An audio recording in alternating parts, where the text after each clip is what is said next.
Jusqu'à présent, on s'était bien foutu de la gueule de Square Enix avec ses mauvais jeux sur Nintendo DS. Mais comme il y a une limite à tout, il faut bien reconnaître que le groupe n'a pas fait que des conneries. Même si le démarrage de la série des Final Fantasy Crystal Chronicles a été plutôt timide, notamment à cause d'un concept pas évident appliqué à l'époque, Square n'a pas lâché le morceau et a réussi à développer sa série comme elle l'avait fait auparavant avec les FF normaux. Oui, parce que pour les Crystal Chronicles, on ne peut pas réellement parler de Final Fantasy normal. Dans cette série, il y a deux types de jeux. Les jeux complets et les jeux téléchargeables. Square semble s'être grandement intéressé aux possibilités offertes par les plateformes de téléchargement et le service WiiWare semble tout indiquer pour des petits jeux qui frôlent le casse-tête mais dans un univers un peu plus complet. Et si la première approche qu'on peut avoir de My Life as a Dark Lord est plutôt pessimiste, après deux parties, on comprend qu'on tient là un jeu incroyablement riche, bien foutu et terriblement accrocheur.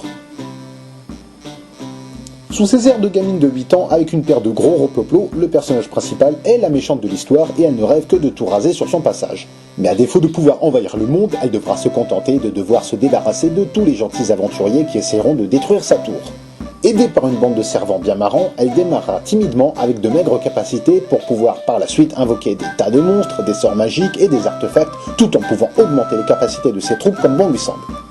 Dans ce jeu, on ne dirige aucun personnage, c'est là sa plus grande originalité.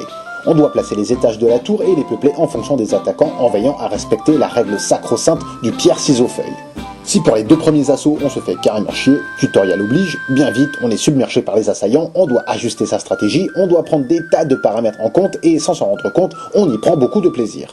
Le jeu est forcément un peu énervant sur certaines missions et un peu répétitif, mais compte tenu de ce que Square Enix avait pris l'habitude de nous servir, Final Fantasy Crystal Chronicles My Life as a Dark Lord est largement au-dessus de la moyenne. Et pour le coup, même si ce n'est pas le jeu WiiWare du siècle, il reste un excellent petit passe-temps bourré d'une bonne dose d'humour, et ça fait plaisir à voir.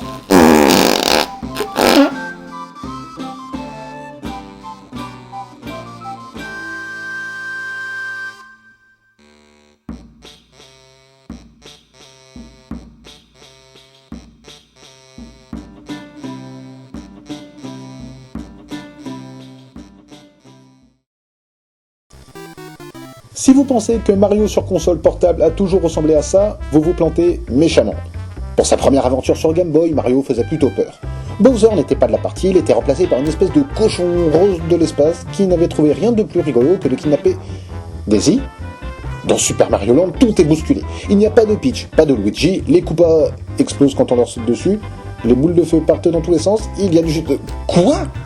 La formule pouvait déranger, mais le jeu était très populaire parce que c'était quand même Mario et qu'à l'époque on ne pouvait pas se permettre d'être difficile.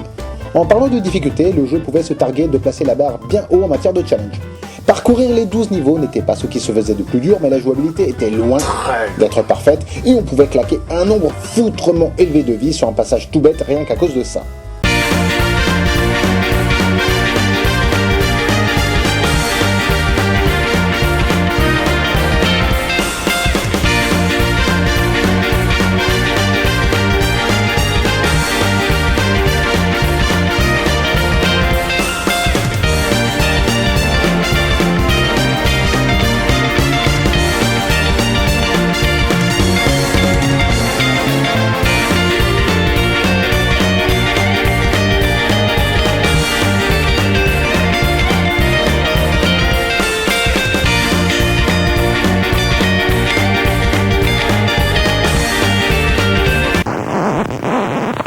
Sinon, graphiquement, c'était assez primitif et il est à se demander parfois si les deux suites tournaient sur la même machine tellement le gouffre semble grand. Par contre, au niveau musical, même si le thème original de la série manquait cruellement, le travail réalisé par Hirokazu Tanaka restait honorable car la musique restait en tête, et c'est bien là tout ce qu'on lui demandait. Si les joueurs en avaient le courage, une fois qu'ils se l'étaient envoyé, ils pouvaient se refaire le jeu une seconde fois en mode difficile pour avoir l'insigne honneur de rejouer à volonté le niveau de leur choix, ce qui était une option particulièrement idiote vu que la cartouche ne proposait pas de sauvegarde.